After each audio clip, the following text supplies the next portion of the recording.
Salut les vieilles truffes, aujourd'hui on se retrouve pour parler du chien préféré des Français et ce depuis 2018 jusqu'à l'année dernière, comptabilisé 20 500 inscriptions en 2021. C'est un truc de fou.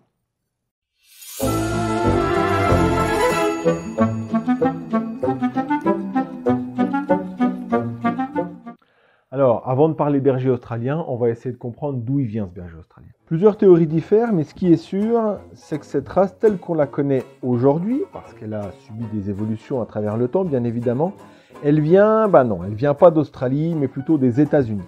Le nom de berger australien lui fut donné par simple association avec le berger d'origine d'abord basque, émigré en Australie et rapatrié par la suite sur le sol de l'oncle Sam, au 19e siècle à peu près. Les Américains lui donnent alors le nom de berger australien. Pourquoi s'emmerder? Là-bas, il connaîtra un fort engouement par ses capacités exceptionnelles, notamment avec le succès de l'équitation type western qui vient après la Seconde Guerre mondiale. On le voit ensuite lors de rassemblements de rodéo, à la télé et puis au cinéma. Leur allure plutôt docile, c'est vrai, plaît aussi bien aux hommes qu'aux femmes, à tel point qu'il n'est pas rare de le croiser au travail à la ferme qu'allongé tranquillement dans une propriété de luxe. Mais on ne va pas s'y tromper et c'est important pour la suite des explications de cette race de chien. C'est bel et bien des fermiers qui développeront la race à des fins de travail, améliorant ainsi la polyvalence, son intelligence, ainsi que ses formidables aptitudes de chien de troupeau.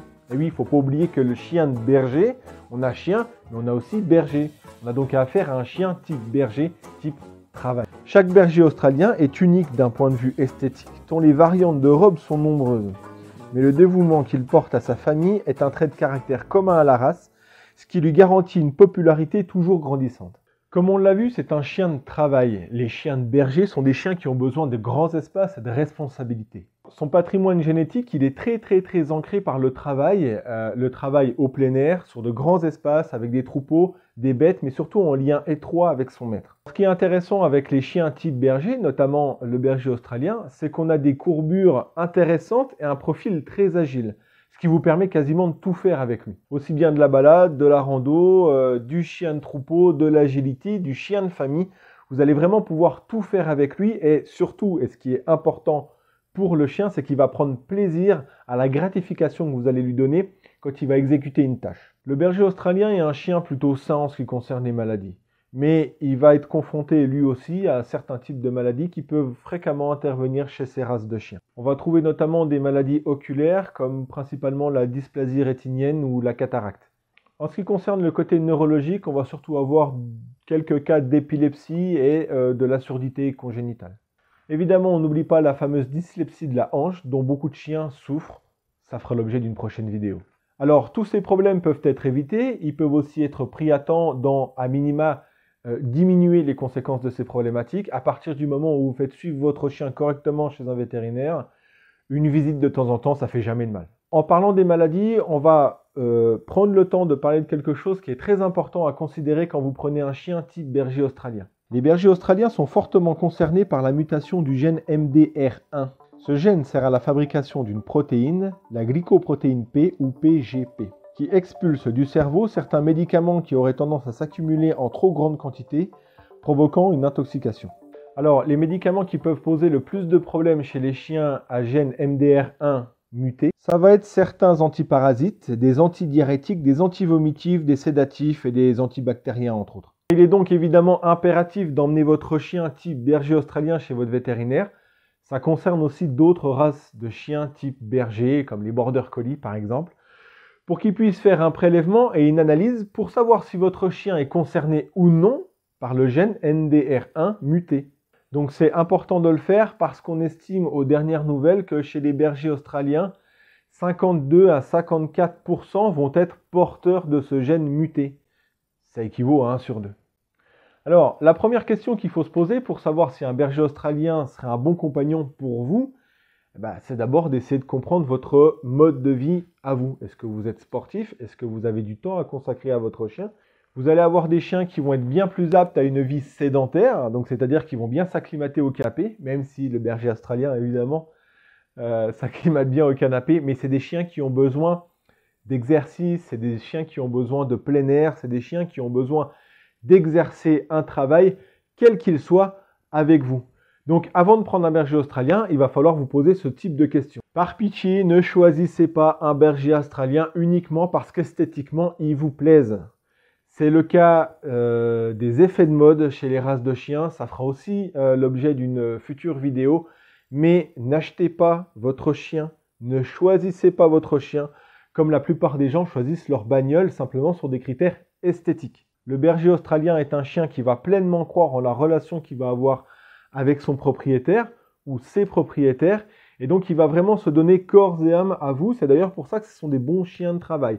Ils le font parce qu'évidemment, ils prennent plaisir dans leur travail, comme tous les chiens de travaux, quels qu'ils soient. Mais surtout, ils le font parce qu'ils ont envie de vous faire plaisir. Et être gratifié par le maître, c'est extrêmement savoureux.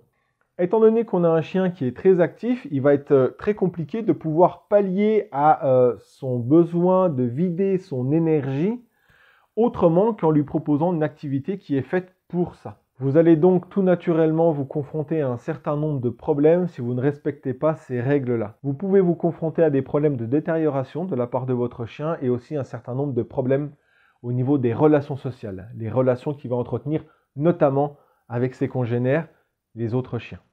On parle donc là du berger australien, d'un chien type berger qui a l'habitude et dont l'inscription dans son patrimoine génétique par le travail en lien avec les animaux, notamment les moutons, mais pas que, est profondément inscrit.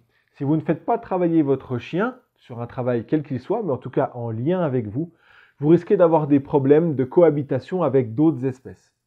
Si vous avez chez vous des lapins, des tortues, des poules, vous risquez d'avoir un problème avec les chiens type berger, notamment les chiens bergers australiens, par rapport à leur instinct de prédation qui est extrêmement développé. Alors en conclusion, est-ce que je vous conseille de prendre un berger australien? Je vous conseille de prendre un berger australien à partir du moment où vous estimez que votre mode de vie est compatible avec ce type de chien. Évidemment, l'aspect esthétique d'un chien est extrêmement important. On ne prend pas un chien laid comme un pou chez nous, ça n'a aucun intérêt. Par contre, il faut bien prendre en considération que c'est un chien avec un patrimoine génétique, on l'a dit tout à l'heure, extrêmement ancré. Donc il faut que votre mode de vie soit compatible. Il faut que vous puissiez vous libérer du temps pour travailler avec votre chien. Inscrivez-vous dans un club d'agility, allez voir le berger du coin pour qu'il vous donne des conseils et pourquoi pas faire participer votre chien, ne serait-ce que par mimétisme, à ce qu'il fait avec le sien. Ça va aussi dépendre de votre milieu de vie. C'est pas des chiens qui ont peur de l'eau. Si vous êtes en bord de mer, il n'y a pas de problème. C'est des chiens qui adorent ça. L'eau douce, évidemment, ils aiment ça. Les grandes plaines, ils sont faits pour ça. Donc c'est un chien qui est vraiment polyvalent et avec lequel vous allez pouvoir faire énormément de choses à partir du moment où vous le voulez. Si vous prenez un berger australien mais vous n'avez pas de temps à lui consacrer, oubliez tout de suite. Partez sur un autre type de chien, voire ne prenez pas de chien du tout parce que tous les chiens nécessitent un petit peu de temps avec vous. Merci d'avoir suivi cette vidéo. Si vous avez des questions sur le berger australien, si vous avez des idées sur les prochaines vidéos, si vous avez des questions par rapport à votre chien, même si ce n'est pas un berger australien, n'hésitez pas à taper ça dans les commentaires et à prendre contact avec nous. N'oubliez pas de vous abonner, mettez un petit pouce bleu si ça vous a plu et à la prochaine. Ciao les vieilles truffes.